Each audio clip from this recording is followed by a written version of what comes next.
أعوذ بالله من الشيطان الرجيم بسم الله الرحمن الرحيم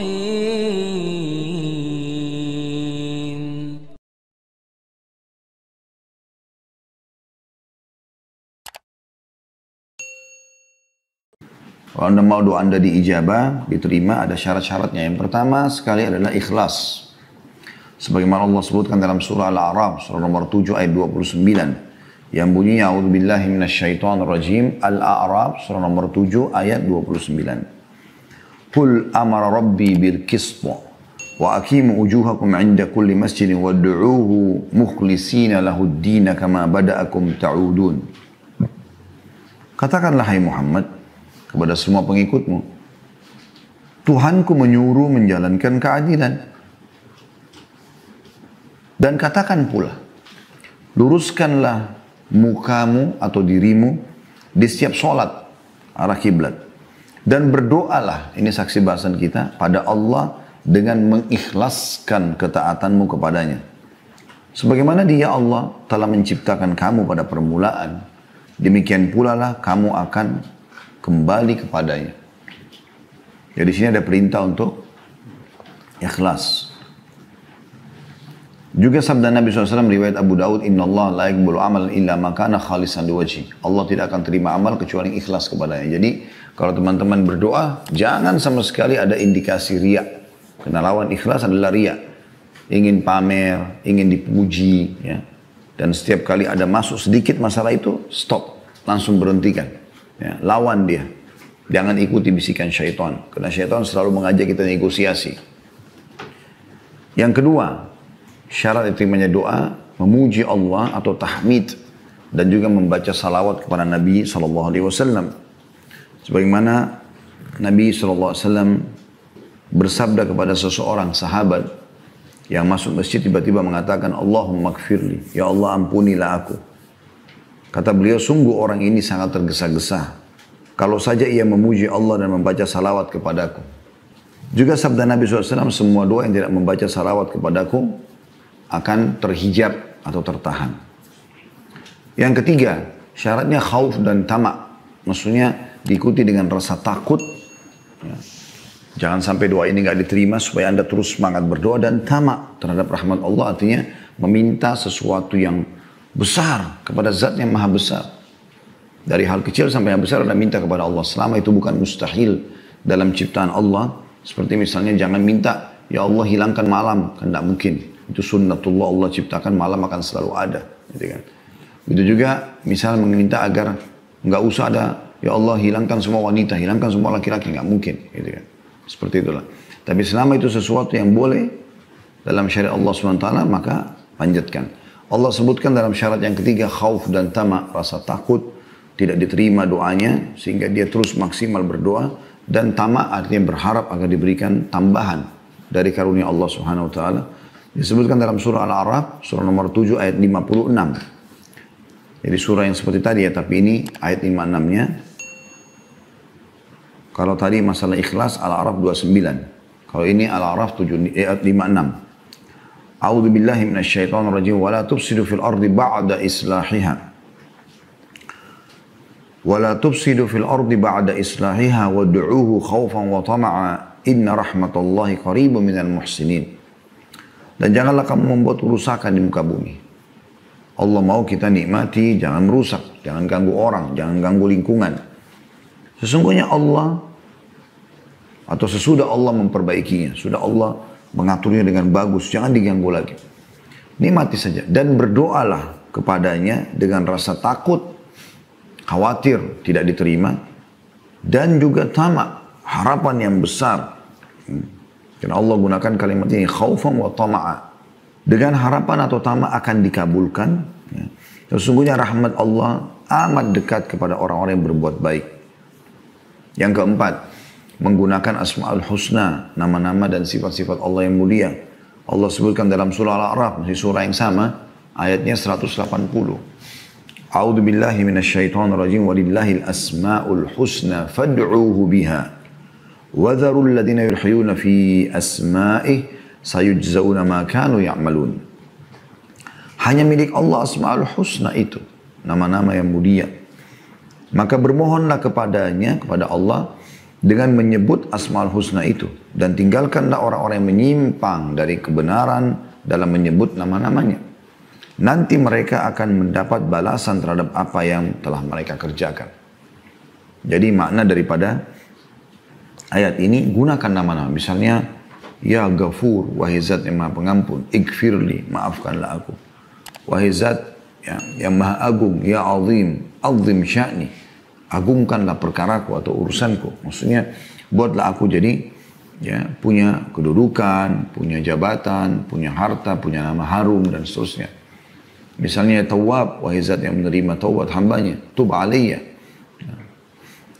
terimalah taubatku. Kemudian juga yang lainnya Ar-Rahman, Ar-Rahim, yang maha pengasih lagi maha penyayang. Irhamni, kasihanilah aku. Ya Razzaq, wahai zat pemberi rezeki, urzukni, berikanlah aku rezeki, dan seterusnya. Yang kelima, makanan, minuman, pakaian halal. Ini syarat terimanya doa. Dalam sebuah hadits Bukhari, kata Nabi SAW, sesungguhnya ada seseorang yang memohon pada Allah dalam keadaan badannya kurus, kumuh, dan tidak menggunakan alas kaki. Tetapi bagaimana Allah menerima sementara makanan, minuman, juga pakaiannya haram. Yang keenam, tidak meminta yang haram. Kalau tadi itu makanan, minuman, pakaian haram. Kalau ini tidak meminta yang haram. Nabi SAW bersabda, sungguhnya Allah itu suci, tidak menerima kecuali yang suci dan bersih. Inna Allah tayyibun la yakbalu illa tayyiba. Dan juga dalam hadis yang lain, Inna Allah jamilun yuhibbul jamal. Allah itu indah, sempurna, suka semua itu. Dan masuk dalam maknanya adalah tidak memohon yang haram, karena yang haram itu tidak suci. Yang ketujuh, syarat diterimanya doa adalah muslim. Adalah muslim, sebagaimana sabda Nabi SAW pada saat ada beberapa Yahudi yang lewat di hadapan beliau lalu mengatakan, Assalamualaikum, kematian buat kalian. Maka Aisyah marah sambil mengatakan, kematian untuk kalian, dan semoga Allah memberikan kalian laknat. Kata Nabi SAW, wahai Aisyah, pelan-pelan lah, alaiki birrifq, lembut aja. Kata dia, ya Rasulullah, tidak anda dengar apa yang mereka berdoa? Sampaikan. Kata Nabi SAW, tidak kau dengar bagaimana jawabanku? Sesungguhnya doa kita kepada Allah untuk mereka diterima. Doa mereka kepada Allah untuk kita tidak diterima. Berarti kan ada masalah muslimnya di sini. Ulama hanya membatasi satu-satunya doa orang kafir yang diijabah adalah kalau dia terzalimi. Di saat itu, ya, diterima doanya kalau dia terzalimi. Sebagaimana dalam hadis Bukhari, Mu'adz bin Jabal radhiyallahu anhu pada saat diutus ke Yaman untuk berdakwah, maka di saat itulah Nabi alaihi salatu wassalam mengingatkan, wattaqi da'watal mazlum fa inna laysa bainahu wa bainallahi hijab. Hati-hati kamu, ya, dengan doanya orang-orang terzalimi. Sebab yang didakwai sebenarnya orang kafir oleh Mu'adz bin Jabal. Karena sungguhnya, ya, tidak ada hijab antara dia sama Allah. Yang kedelapan, tidak tergesa-gesa. Rasulullah SAW mengatakan, yustajabu li ahadikum malam ya'jal, pasti diterima doa seseorang di antara kalian selama tidak tergesa-gesa.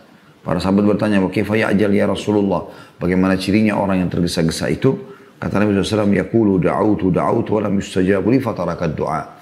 Dia mengatakan, aku sudah berdoa dan belum melihat jawabannya, maka dia meninggalkan doa setelah itu. Ya. Jadi masuk dalam masalah tergesa-gesa sini, kata sebagian ulama adalah tidak terburu-buru dalam mengucapkan doa yang penuh dengan harapan, dan tidak terburu-buru dalam menunggu jawabannya. Sabar gitu. Ya. Ada prosesnya. Yang kesembilan, memaksimalkan tempat dan waktu diterimanya doa. Seperti di wilayah Haram Mekah, ya, ada multazam antara Hajar Aswad dengan pintu Ka'bah. Semoga Allah SWT nanti mudahkan kita kembali umrah dan haji insyaAllah. Kemudian meminum air zam-zam, ya. Kemudian di Arafah pada saat lagi haji, itu tempat misalnya. Kemudian waktu sepertiga malam, sebagaimana dalam bahasan hadis kita, pada saat sujud, ya. Kemudian sebelum salam akhir, pada saat berpuasa, ya, baik itu sementara puasa ataupun pada saat nanti baru menjelang buka puasa, sebagaimana insya Allah kita juga akan masukin sebentar lagi Ramadan. Semoga Allah mudahkan insya Allah dan berkahi waktu dan juga ya, ibadah kita. Kemudian musafir, pada saat hujan sedang turun, sedang berkecamuk peperangan antara azan dan iqamah, doa orang tua untuk anaknya, anak soleh untuk orang tuanya, doa setiap muslim untuk muslim yang lain, dan akhir waktu asar pada hari Jumat. Nah, ini kurang lebih yang disebutkan dalam riwayat-riwayat. Kalau tertinggal sepertiga malam, hadis tadi yang sudah kita sebutkan. Saat sujud adalah hadis Nabi SAW riwayat Bukhari, akrabu abdu ila rabbih wa huwa sajid. Ya. Fa'akthiru fihi doa. Paling dekatnya seorang hamba dengan Allah pada saat dia sujud, berbanyak doa. Ya. Kemudian sebelum salam akhir, setelah Nabi SAW ajarkan doa-doa sebelum salam, beliau mengatakan setelah itu, falyadu'u ma yasha. Boleh orang berdoa apapun yang dia inginkan. Berpuasa, ya, dan juga musafir digabungkan dalam hadis. Ya. Sebenarnya orang puasa juga ada riwayat sendiri. Kata Nabi SAW, sesungguhnya orang yang puasa ya, memiliki waktu yang diijabah oleh Allah Subhanahu Wa Taala. Riwayat lain menjelaskan pada saat menjelang buka puasa, tapi umumnya mulai dia puasa ya, dari setelah pas sahur sampai menjelang buka puasa semuanya waktu mustajab. Musafir pun begitu, kata Nabi SAW, dua yang tidak ragu lagi doanya diijabah atau tidak ditolak, yaitu orang yang berpuasa dan musafir. Juga pada saat hujan sedang turun, pernah hujan turun, Nabi SAW mengatakan ini rahmat Allah sedang turun, berdoalah. Pada saat perang lagi berkecamuk, kata Nabi SAW dalam sebuah hadis yang sahih, ya, bahwasanya di seperti keadaan inilah pada saat perang lagi berkecamuk, doa tidak ditolak. Kemudian juga antara azan dan iqamah sudah masyhur, kata Nabi SAW dalam hadis, tidak akan ditolak doa antara azan dan iqamah. Doa orang tua buat anaknya, ya, sabda Nabi SAW, ya, termasuk doa yang mustajab adalah doa orang tua buat anaknya. Ya. Makanya orang tua tidak boleh sembarangan mengucapkan kata-kata yang buruk sehingga menjadi doa buat anaknya. Itu juga anak soleh yang mendoakan orang tuanya. Kita tahu dalam hadis yang masyhur kan, kalau anak Adam meninggal dunia terputus sumber pahalanya kecuali dari 3, sedekah jariyah, ilmu bermanfaat, atau anak soleh yang mendoakan. Itu juga doa setiap muslim untuk muslim yang lain. Kata Nabi SAW dalam hadis sahih, doa muslim terhadap untuk muslim yang lain ala zahril ghaib, tidak bertemu, tidak berhadapan, dia doakan saudaranya dari tempat lain pada saat lagi sholat, pada saat selepas sholat, pada saat antara azan dan iqamah dan seterusnya. Dan juga akhir waktu asar atau selepas asar di waktu hari Jumat. Boleh juga di hari Jumat, ya. Semoga Allah SWT juga kembalikan kita bisa Jumat lagi seperti biasa. Itu terjadi juga di saat khatib lagi duduk di khutbah kedua sampai diiqamahkan sholat. Dan ini dua-dua ada riwayatnya. Kata Nabi SAW, hari Jumat ada 12 waktu, tidak ada seorang muslim yang berdoa pada saat itu kecuali diijabah. Dan fokuslah ya, pada saat khatib sedang duduk ya, di khutbah kedua sampai diiqamahkan sholat. Riwayat lain, Jumat itu 12 waktu, ya, atau seperti itu lafadznya. Saya tidak terlintas sekarang tepat lafadznya, tapi Nabi SAW mengatakan bahwasanya ya, waktu mustajab ya, di hari Jumat itu adalah selepas asar sampai terbenam matahari. Ada banyak kisah-kisah tentang mustajabnya doa Nabi SAW, dan itu terlalu banyak bahasanya tentunya. Tapi di antaranya pernah ada seseorang datang kepada Nabi SAW, Nabi lagi khutbah Jumat. Kemudian orang ini tiba-tiba teriak-teriak mengatakan, ya Rasulullah dari luar masjid. Maka Nabi SAW mengatakan, malak, ada apa dengan kamu? Lagi khutbah, dia berhentikan khutbah. Orang lagi hening mendengarkan khutbah Nabi SAW. Maka dia mengatakan, telah terputus jalan-jalan, mati hewan-hewan ternak kami, bahkan kering, kami pun tidak bisa minum, tidak bisa masak segala macam. Tidak ada air.